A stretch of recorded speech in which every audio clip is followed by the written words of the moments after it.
Hi. I was shocked the first time I read what I'm going to share with you. You may be too. This blog was written by a female attorney and published near the end of March in 2013. I've entitled it, The Bully. She wrote, I quote, "Dropped in to provide a quick update.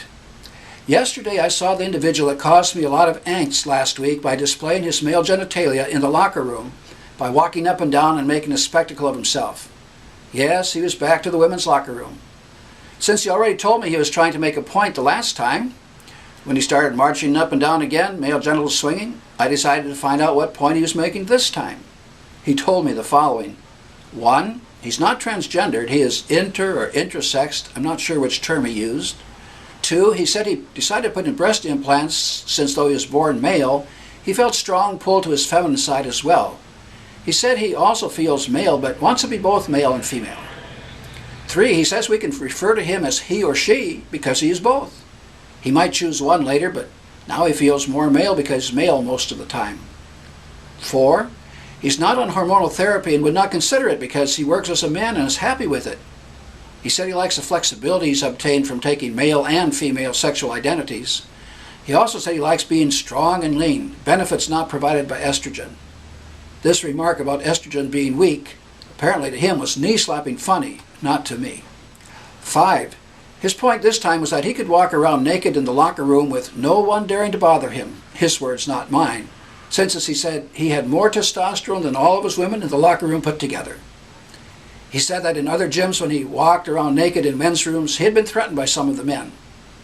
7. He said he finds both sexes equally sexually attractive. For now he likes women more, but it usually changes according to him. 8. I asked him if he was using our locker room with his male or female persona. He said he was using it as a man and a woman. Finally, he told me there was nothing we, the women in the locker room, could physically do to him, except complain like mice, his words. He confirmed that he could not walk around naked in the male locker room, but could do so in the women's locker room. I guess it is because, as he said, we could do nothing to stop him. And he was right. Even though he is a somewhat older guy in his 50s, he is still stronger than us women. He said he could be whatever he chose, whenever he chose, and it was too bad if the women in the locker room felt upset. The men concern him, but not the women. Meanwhile, he is a man too. He is a bully, and invading our privacy rights in the women's locker room with his arrogant and unconscionable conduct. That's all." End quote. Isn't that shocking and repulsive?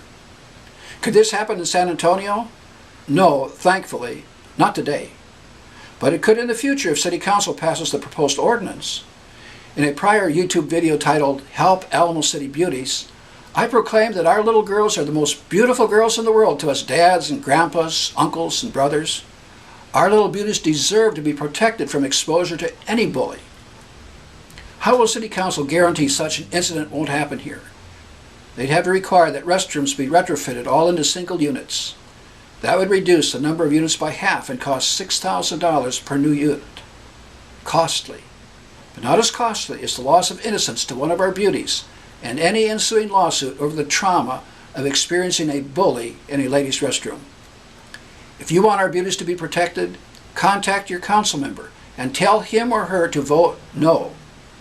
Go to sanantonio.gov for contact information. I'm Pastor Gerald Ripley. Please tell your friends about this YouTube video and stay tuned for number 3. It could be trouble for Alamo City Beauties. Thanks.